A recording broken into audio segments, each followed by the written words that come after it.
Hello everyone, welcome back to my YouTube channel English Sadhana, जहाँ तपाईँको अङ्ग्रेजी सिक्ने सपना पुरा हुन्छ। योभन्दा अघिल्लो भिडियो लेक्चरमा मैले प्राय स्टुडेन्ट्सहरूलाई नेपालीमा सोचेको र जानेको कुरा किन इङ्ग्लिसमा लेख्न सुरु गर्नै आउँदैन र अलिअलि गर्नेहरूले पनि किन मिलाएर गर्न सक्दैनन् भन्ने कुराको बारेमा बताएको थिएँ। अब कतिपय विद्यार्थीहरूले के भन्छन् भन्दा नेपालीमा सोचेको र नेपालीमा जानेको कुरा कुनै पनि टपिकको बारेमा जानेको कुरा चाहिँ इङ्ग्लिसमा सुरु गर्नै आउँदैन। जस्तै नेपालीमा भए चाहिँ म यस्तो लेख्छु उस्तो लेख्छु भन्ने दिमागमा एउटा कल्पना गरेको हुन्छ, सोचेको हुन्छ, क्रिएट गरेको हुन्छ त्यस्तो सेन्टेन्सहरू, तर इङ्ग्लिसमा सुरु गर्नै आउँदैन भन्नुहुन्छ। र कतिपय विद्यार्थीहरूले चाहिँ सुरु गर्नुहुन्छ, लेख्नु पनि हुन्छ, अब उहाँहरूले लेख्न खोजेको कुरा पनि बुझिन्छ तर लेखेको मिलेको चाहिँ हुँदैन। जस्तै अब गाईले घाँस खान्छ भनेर लेख्नुपर्ने ठाउँमा थाहा त छ गाईले घाँस खान्छ नै, तर लेख्दा के भइदिन्छ, घाँसले गाई खान्छ भइदिन्छ क्या। सो अब घाँसले गाई त खाँदैन, थाहा त छ, नलेज त छ, त्यहाँ उहाँको नलेज छ, तर त्यो नलेजलाई जुन इङ्ग्लिस ल्याङ्ग्वेजमा एक्सप्रेस गर्नुभयो नि, त्यो एक्सप्रेस गर्ने तरिका के हुन्छ, फरक हुन्छ। सो विभिन्न सेन्स नै अर्कै आइरहेको हुन्छ क्या। लेख्न खोजेको एउटा एक किसिमको हो भन्ने सेन्स हुन्छ, तर त्यसको मिनिङ चाहिँ अर्कै आइरहेको हुन्छ यदि ग्रामर मिलेन भने है। भनेपछि इङ्ग्लिस ग्रामर नमिल्दाखेरि चाहिँ के हुन्छ, त्यो कुनै पनि वाक्यको चाहिँ सेन्स नै अर्कै बुझ्ने सम्भावना पनि हुन्छ। अब आज पनि हामी यही विषयमा केन्द्रित भएर केही इक्जाम्पलसहित कुराकानी गर्नेछौँ। गाइज, अब मैले यसमा अहिले जुन नेपालीमा मैले यो स्क्रिनमा लेखिरहेको छु, अब यही चिजलाई पनि त हामीले इङ्ग्लिसमा लेख्न सक्छौँ नि होइन। मैले यसमा पनि त केही टेन्सहरूको स्ट्रक्चर अथवा अरू कुनै स्ट्रक्चर मैले प्रयोग गरेर त मैले यसलाई नेपालीमा लेखेको होला होइन। अब यसलाई हामीले इङ्ग्लिसमा लेख्नु पऱ्यो भने त यो नेपालीमा भएको यहाँ भएका वाक्यहरू चाहिँ, यहाँ भएका सेन्टेन्सहरू चाहिँ कुन स्ट्रक्चरमा छ भन्ने कुरा हामीलाई इङ्ग्लिसमा थाहा भएन भने हामीले इङ्ग्लिसमा ट्रान्सलेट गर्न सक्दैनौँ। त्यस कारणले अब जस्तै यही इक्जाम्पलमा हेर्दा, अब योभन्दा अघिल्लो भिडियो लेक्चरमा मैले प्राय स्टुडेन्ट्सहरूलाई नेपालीमा सोचेको र जानेको कुरा किन इङ्ग्लिसमा लेख्न सुरु गर्नै आउँदैन र अलिअलि गर्नेहरूले पनि किन मिलाएर गर्न सक्दैनन् भन्ने कुराको बारेमा बताएको थिएँ। एकछिन माथिकोलाई बिर्सिएर तल मात्रै हेरौँ त भन्ने कुराको बारेमा बताएको थिएँ भन्दा बताउनु भनेको टेल होइन। हाम्रो इङ्ग्लिसमा हामी बताउनुलाई टेल भन्छौँ। अब बताउनुमा एको लाएर बताएको बन्यो, अनि अन्तिममा थिएँ आयो नि, थिएँ भनेको थियोको रूप हो। अब यो कुन स्ट्रक्चरमा बनाएको छ त यो सेन्टेन्स भन्दा हाम्रो पास्ट पर्फेक्ट टेन्समा।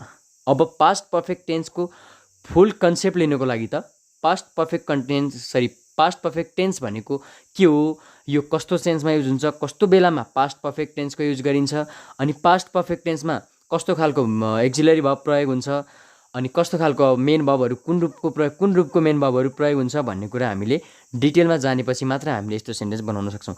अब बताएको थिएँ, यदि मेन भर्बमा एको एकाएकी लाग्यो भने र अन्तिममा थियोका रूपहरू लाग्यो भने त्यो पास्ट पर्फेक्ट हुन्छ। अब बताउनुमा एको लागेर बताएको बन्यो, अनि त्यसपछि अन्तिममा के भयो, थिएँ आयो, मतलब थियोको रूप आयो, थिएँ। सो यसरी चाहिँ हामीले नेपाली र इङ्ग्लिसलाई तुलना गर्दै पढ्ने हो क्या। यदि हामीले नेपाली र अङ्ग्रेजीलाई तुलना गर्दै पढ्यौँ भने के हुन्छ, हामीले एकदम छोटो समयमा यसको डिफ्रेन्सलाई बुझेर हामीले चाहिँ यही अनुसार नेपाली अनुसार इङ्ग्लिसमा हामी ट्रान्सलेट गर्न सक्छौँ।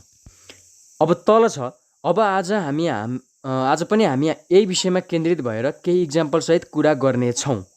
अब यसमा पनि लास्टमा हेरौँ त वाक्यको अन्त्यमा केही इक्जाम्पलसहित कुरा गर्नेछौँ। ने छका रूप आयो कि आएन, ने छ, ने छु, ने छन्, ने छौँ, यस्तो आयो भने हामीले के हुन्छ, भविष्यकाल हुन्छ, फ्युचर टेन्स हुन्छ।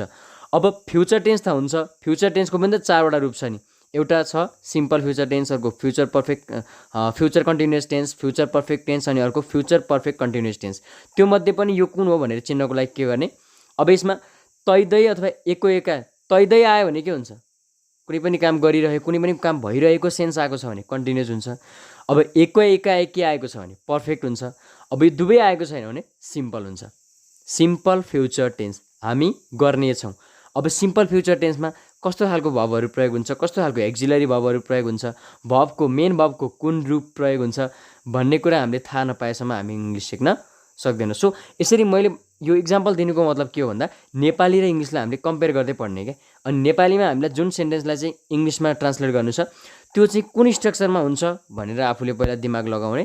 त्यसपछि अनि हामीलाई यदि स्ट्रक्चर राम्रोसँग पढेका छौँ भने हामीले इजिली त्यसलाई ट्रान्सलेट गर्न सक्छौँ। फ्रेन्ड्स, अब हामीले हाम्रो देशको समसामयिक घटनाहरूको बारेमा पनि विभिन्न तर्क वितर्कहरू हामी गरिरहेका हुन्छौँ। अब यसमा मैले अर्को एउटा इक्जाम्पल लिएर आएको छु, जुन चाहिँ हामी डेली लाइफमा साथीभाइसँग जस्तै देशको राजनीतिक विषयको कुराहरू गर्छौँ नि। जस्तै अब पढे लेखेका युवाहरू विदेशी नबाध्य छन् होइन। अब हाम्रो देशको शैक्षिक प्रणालीले गर्दाखेरि चाहिँ बेरोजगारहरू बढी उत्पन्न भइरहेका छन् भन्ने यस्तो हामी जुन कन्टेम्पोरेरी हुन्छ नि समसामयिक विषयमा पनि हामी साथीभाइसँग यसरी गफ गर्छौँ नि। अब हामी नेपालीमा कसरी गफ गर्छौँ पहिला यो है त।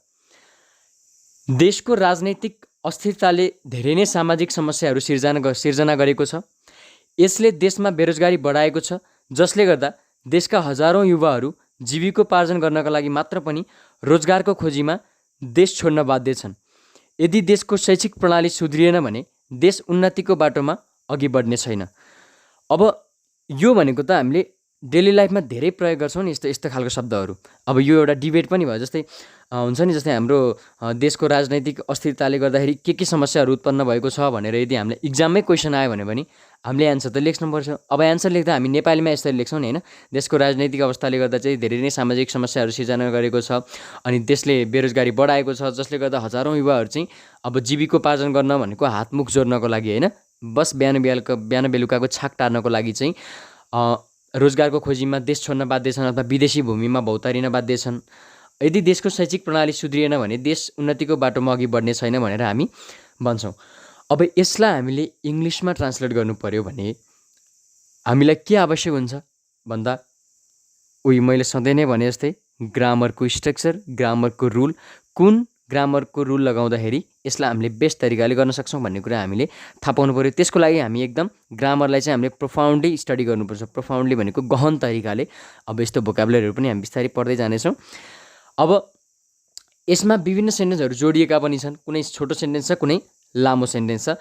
अब पहिलो सेन्टेन्स भनेको देशको राजनैतिक अस्थिरताले धेरै नै सामाजिक समस्याहरू सिर्जना गरेको छ। सामाजिक समस्याहरू सिर्जना गरेको छ। सिर्जना गर्नुलाई हामी क्रिएट भन्छौँ, अनि सिर्जना गर्नु भनेको भवन भयो नि, अन्तिममा नु लाएर आएपछि भगवान हुन्छ। अब सिर्जना गर्नुमा एको लागेर सिर्जना गरेको अनि छ भन्ने बित्तिकै छका रूप आउने बित्तिकै त्यो प्रेजेन्ट टेन्स हुन्छ, अनि एको लाएर आएको कारणले के हुन्छ, त्यो पर्फेक्ट हुन्छ। त्यस कारणले प्रेजेन्ट पर्फेक्ट टेन्स भयो। हो, अब यो पहिला प्रेजेन्ट पर्फेक्ट टेन्समा छ भन्ने कुरा हामीलाई थाहा हुनु पऱ्यो। हामीले जुन नेपालीमा हामी दिमागमा सोच्छौँ नि यो सेन्टेन्स, अनि हामीलाई थाहा हुनु पऱ्यो कि यो चाहिँ प्रेजेन्ट पर्फेक्ट टेन्समा छ भन्ने थाहा हुनु पऱ्यो। त्यसपछि थाहा हुनु पऱ्यो प्रेजेन्ट पर्फेक्ट टेन्सको स्ट्रक्चर। अब प्रेजेन्ट पर्फेक्ट टेन्सको स्ट्रक्चर के हो भन्दा subject plus has have plus verb 3 plus subject. अब has have plus verb 3, has र हेभ त कुन लाग्छ सब्जेक्ट अनुसार थाहा हुन्छ, अनि यसमा मेन भर्ब कुन छ त्यो भर्बको भर्ब 3। यदि यसमा मेन भर्ब सिर्जना गर्नु क्रिएट हो भने सिर्जना गरेको बनाउनको लागि क्रिएटेड हुनु पऱ्यो क्या भर्ब 3। अब यसरी ग्रामरको रुल र ग्रामरको सेन्टेन्सको स्ट्रक्चर हामीले थाहा पायौँ भने हामीलाई यसलाई ट्रान्सलेट गर्न एकदम बायाँ हातको खेल हुनेछ। ओके, अर्को छ हेरौँ। यसले देशमा बेरोजगारी बढाएको छ। यहाँ पनि एको छ आयो नि, बढाएको छ। यहाँ पनि सेम प्रेजेन्ट पर्फेक्ट टेन्स, अनि जसले गर्दा, तर यसमा वाक्य अन्त्य भएको चाहिँ छैन। यहाँसम्म एउटा सेन्टेन्स हो, अनि यो जसले गर्दा, यो जसले छ नि, यो जसले गर्दा हो, यस्तो यो जसको कारणले गर्दा यसले चाहिँ के गर्दै जोड दियो क्या यो सेन्टेन्सलाई अर्को सेन्टेन्ससँग। जसले गर्दा देशका हजारौँ युवाहरू जीविकोपार्जन गर्नका लागि मात्र पनि रोजगारको खोजीमा देश छोड्न बाध्य छन्। देश छोड्न एकदम बाध्य छन्, अथवा अब यसमा देश छोड्न बाध्य छन् भन्दा नि बाध्य पारिएका छन् क्या। उनीहरूलाई बाध्य पारे हो नि त नेपालको शैक्षिक प्रणालीले देश छोड्नको लागि। त्यस कारणले यसमा चाहिँ अलिकति अर्कै खालको सेन्स आउँछ, टेन्सको स्ट्रक्चर हुँदैन यसमा। म भन्छु यो कुरा पनि। अर्को छ, यदि देशको शैक्षिक प्रणाली सुध्रिएन भने देश उन्नतिको बाटोमा अघि बढ्ने छैन। अब यहाँ पनि यदि कुनै पनि मैले पनि यदि नै प्रयोग गर्ने, कुनै पनि सेन्टेन्समा यदि भनेर प्रयोग भएको छ भने त्यो भने हाम्रो इङ्ग्लिसमा इफ कन्डिसनल सेन्टेन्स हुन्छ त्यसको लागि। अब यसको बारेमा म फेरि भन्छु। पहिला हामी यसलाई इङ्ग्लिसमा कसरी लेखिन्छ भन्छु, त्यसपछि अनि हामी इफ सेन्टेन्सको बारेमा पनि कुरा गरौँला। यदि देशको शैक्षिक प्रणाली सुध्रिएन भने देश उन्नतिको बाटोमा अघि बढ्ने छैन। यो पनि एउटा सेन्टेन्स भयो। अब यो टोटल जुन सेन्टेन्स चाहिँ एउटा प्याराग्राफ जस्तै छ सानो। अब यो प्याराग्राफलाई हामी पहिला के गरौँ, अङ्ग्रेजीमा ट्रान्सलेट गरौँ। कसरी ट्रान्सलेट हुन्छ है त। अब माथिल्लो सेन्टेन्सको माथिको जुन एउटा प्याराग्राफ छ त्यसको इङ्ग्लिस के हुन्छ अब यो पनि हेरौँ है त। The political instability of a country has created a lot of social problems. This has increased unemployment in the country because of which thousands of youths are compelled to leave the country in search of employment just to solve their hand-to-mouth problem. Unless the educational system of a country gets improved, the country will not move forward to the way of prosperity. अब यसमा मैले माथिको प्याराग्राफलाई इङ्ग्लिसमा translate गरेको छु। अहिले भर्खर पनि मैले एउटा टेन्सकै स्ट्रक्चर गरेको छु। सो हामीले हरेक पोइन्टमा चाहिँ हरेक लाइफको हरेक फेजमा चाहिँ हरेक दिनको हरेक सेन्टेन्समा चाहिँ हामी यही टेन्स नै युज गर्छौँ, धेरै जसो अरू पनि युज गर्छौँ। सो टेन्स त बेसिक भइहाल्यो। अब यो माथिको हेरौँ है त। देशको राजनीतिक अस्थिरताले धेरै नै सामाजिक समस्याहरू सिर्जना गरेको छ। The political instability of a country has created a lot of social problems. Political instability भनेको देशको राजनीतिक अवस्था भयो। अनि हेज क्रिएटेड, किनभने सब्जेक्ट भनेको political instability of a country हो पुरै सब्जेक्ट, त्यसपछि हेज भयो। हेज अथवा ह्याभ लाग्छ नि त हाम्रो प्रेजेन्ट पर्फेक्ट टेन्समा। अनि हेज अथवा ह्याभ, सो इन्स्टेबिलिटी भएपछि हेज भयो। अनि सिर्जना गर्नु भनेको क्रिएट, सिर्जना गरेको बनाउनको लागि क्रिएटेड भर्ब 3 चाहियो। अनि a lot of social problems भनेको धेरै नै सामाजिक समस्याहरू भनेको। अब यसमा चाहिँ यो प्रेजेन्ट पर्फेक्ट टेन्स प्रयोग भएको छ नि त, किनकि एको एकाएकी आएको छ मेन भर्बसँग अनि अन्तिममा छ आएको छ, त्यस कारणले गर्दा। दोस्रो छ this has increased unemployment in the country. यहाँ पनि के छ, दिस भनेको यसले, अनि यसले के गरेको छ, बेरोजगारी बढाएको छ। बढाउनु भनेको इन्क्रिज, अनि यसमा बढाएको आयो नि त, त्यस कारणले बढाएको छ भएपछि प्रेजेन्ट भयो, एको लाएर आएपछि पर्फेक्ट। यो पनि प्रेजेन्ट पर्फेक्ट नै हो। सो यो पनि स्ट्रक्चर सेम माथिकै स्ट्रक्चरबाट बनेको छ। दिस हेज इन्क्रिज्ड, माथि चाहिँ हेज क्रिएटेड थियो, तल चाहिँ हेज इन्क्रिज्ड। अब मेन भर्ब त फरक भइहाल्छ है। This has increased unemployment in the country, देशमा। अब माथि के छ, जसले गर्दा अथवा जसको कारणले गर्दा, ला हामी के भन्छौँ, बिकज अफ विच।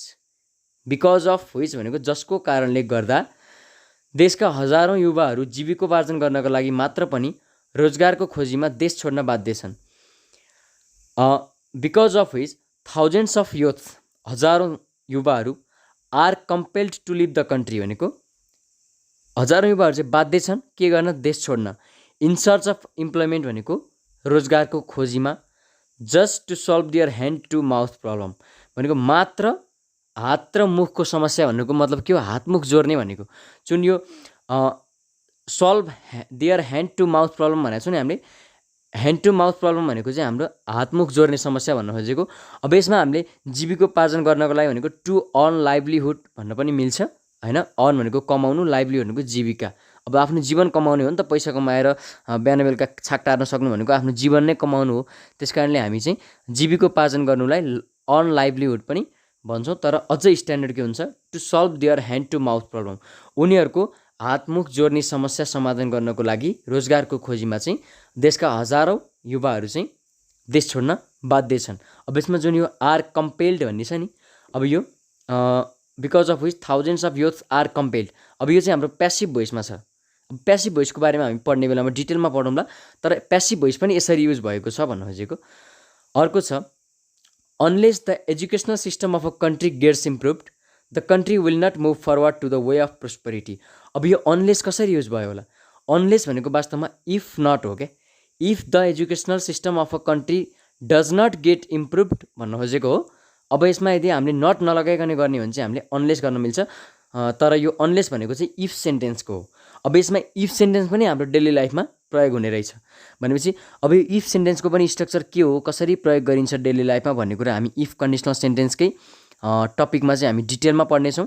अहिले मैले बस यो एउटा इक्जाम्पलको उदाहरण लिएर नेपालीबाट इङ्ग्लिसमा ट्रान्सलेट गरेर मैले इक्जाम्पल किन दिएको भन्दा हामी डेली लाइफमा यसरी मैले अहिले भनेको जस्तै कहिले प्रेजेन्ट पर्फेक्ट टेन्स, कहिले पास्ट पर्फेक्ट टेन्स, कहिले प्रेजेन्ट पर्फेक्ट कन्टिन्युअस टेन्स, कहिले फ्युचर कन्टिन्युअस टेन्स भने यो 12वटा जुन मैले योभन्दा अघिल्लो 12वटा भिडियो लेक्चरमा 12वटै टेन्सको प्रत्येक टपिकको छुट्टा छुट्टै भिडियो बनाएको छु।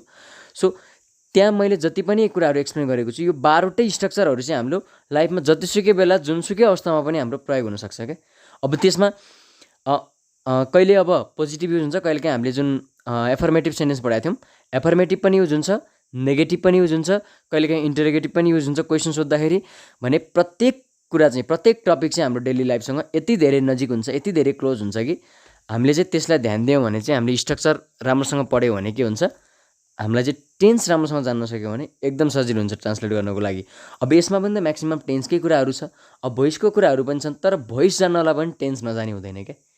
त्यही जुन टेन्स छ नि, यो हामीले जुन टेन्सको स्ट्रक्चर लगाएर सेन्टेन्स बनाउँछौँ, त्यही सेन्टेन्सलाई हामीले भोइसमा कन्भर्ट गर्ने हो। एक्टिभ भोइस र प्यासिभ भोइस भन्ने हुन्छ।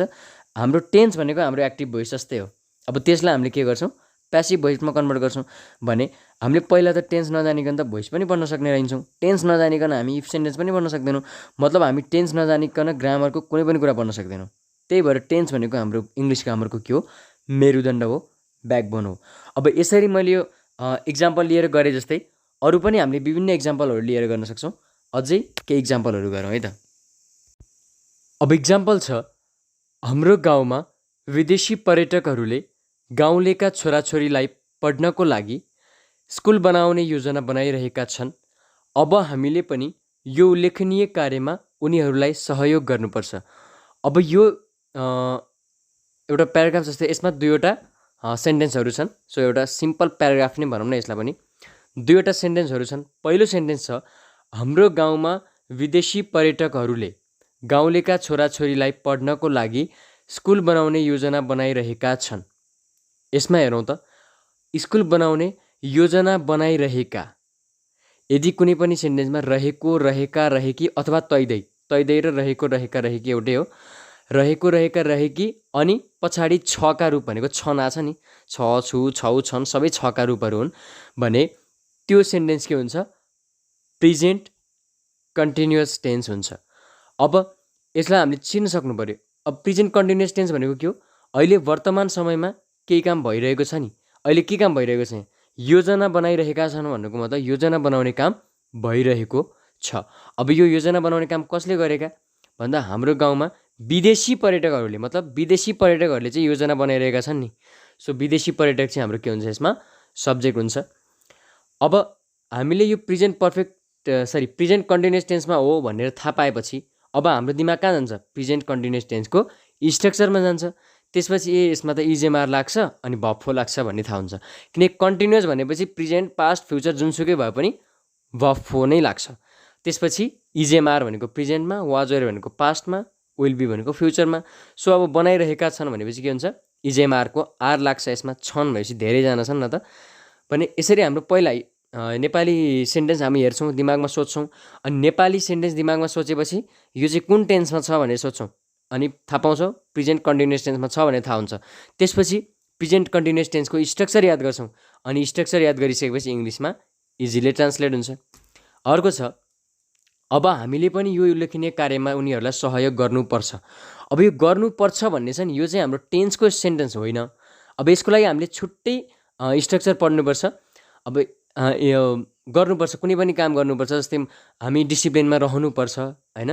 अनि त्यसपछि हामीले खाना खानुपर्छ, हामीले खेत खन्नुपर्छ, हामी विद्यालयमा पढ्न जानुपर्छ, हामीले सरले भनेको मान्नुपर्छ।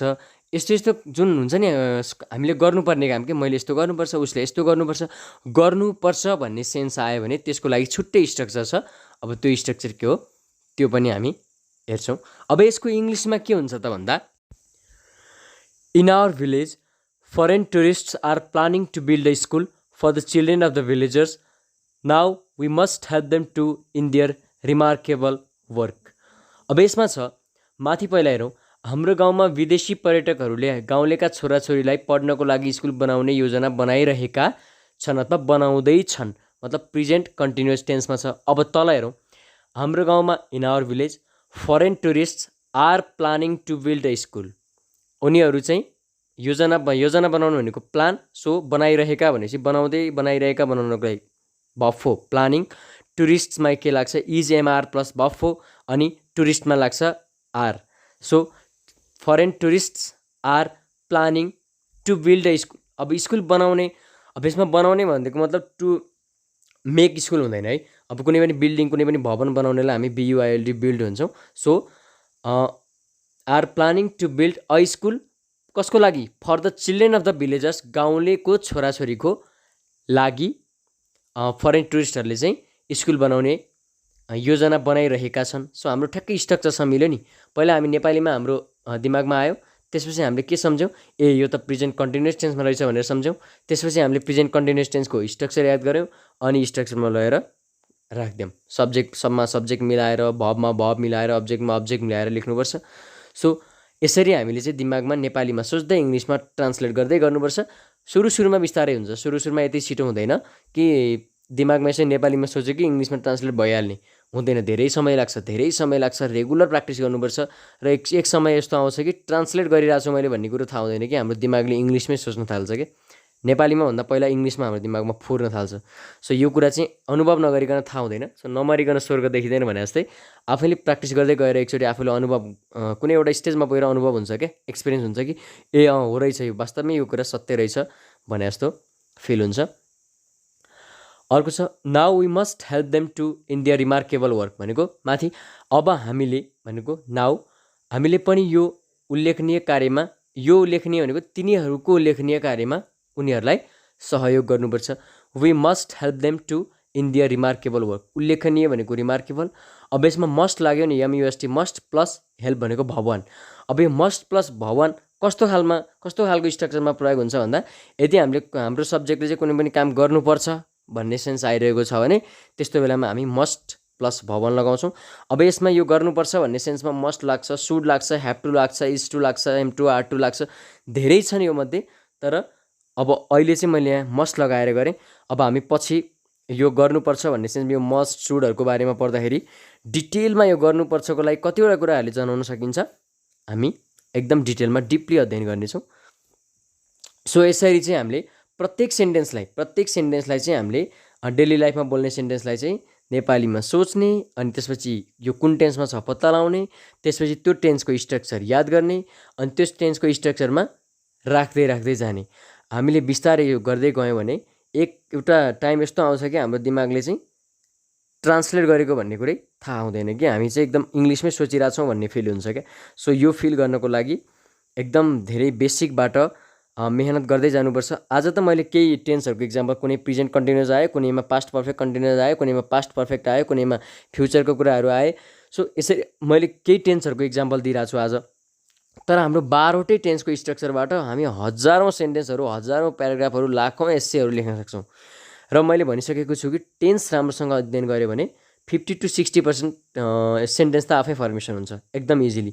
त्यस कारणले अब यही टेन्सका स्ट्रक्चरलाई पनि हामी एकदम लामो बनाएर पछाडि अब्जेक्टिभ पार्टमा विभिन्न चिजहरू थपेर हामी के गर्न सक्छौँ, अझै पनि नयाँ सेन्टेन्सहरू, अझै लामो सेन्टेन्सहरू बनाउन सक्छौँ। सो यसको लागि हामीले एकदम धेरै तपस्या नै गर्नुपर्छ, साधना गर्नुपर्छ। नाम नै के छ, इङ्ग्लिस साधना। इङ्ग्लिस पनि साधना नै हो, ध्यान नै हो।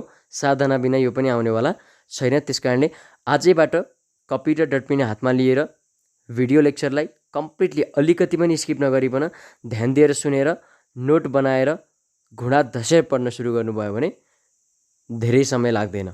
अङ्ग्रेजी सिक्न एकदम सजिलो छ र बाटो पनि सजिलो छ, धेरै समय लाग्दैन। हामीले एकदम सजिलै अङ्ग्रेजी सिक्न सक्छौँ छोटो समयमा सिक्ने भनेकै प्र्याक्टिस र मेहनतले हो। हामी प्रतिदिन कति घन्टा चाहिँ इङ्ग्लिस सिक्नको लागि दिन्छौँ भन्ने कुरामा, हामीले कति टाइम लगाउँछौँ इङ्ग्लिस सिक्न भन्ने कुरा चाहिँ डिपेन्ड हुन्छ। त्यस कारणले गर्दा हामीले चाहिँ एकदम घुँडा धसेर आजैबाट पढ्न सुरु गर्नुपर्छ। जसको लागि सुरुवात गर्नको लागि मैले टेन्सको 12वटा टपिकको बारेमा छुट्टा भिडियो लेक्चर, अझ टेन्सभन्दा अगाडि सिम्पल सेन्टेन्सेसको कुराहरू पनि छ। सिम्पल सेन्टेन्स जान्यो भने टेन्स सिक्न अझ सजिलो हुन्छ। त्यसपछि सिम्पल सेन्टेन्सभन्दा अगाडि हामीले अझै केही भोकाबुलरीहरू पनि स्टडी गरेका छौँ र ती भोकाबुलरीहरूलाई पनि हामीले के गर्नुपर्छ, यसमा युटिलाइज गर्नुपर्छ। मैले भनिसकेको छु कि भोकाबुलरीको नलेज चाहिँ एकदमै इम्पोर्टेन्ट हुन्छ इङ्ग्लिस सिक्नको लागि। भोकाबुलरी बिना हामी बिचमा गएर लेख्दै अड्किन्छौँ। त्यस कारणले भोकाबुलरी जानेन भने त सम्भव नै छैन।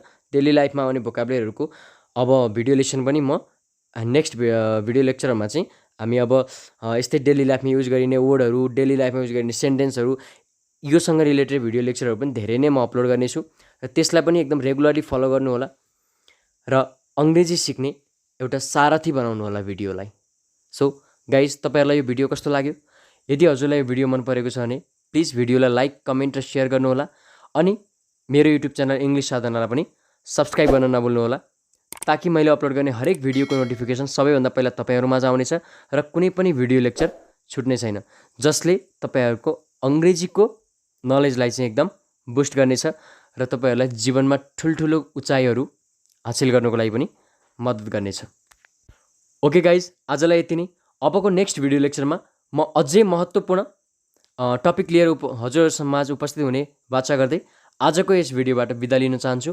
हस्त नमस्ते, स्वस्थ रहनुहोस्, मस्त रहनुहोस्। Thank you so much for watching this video.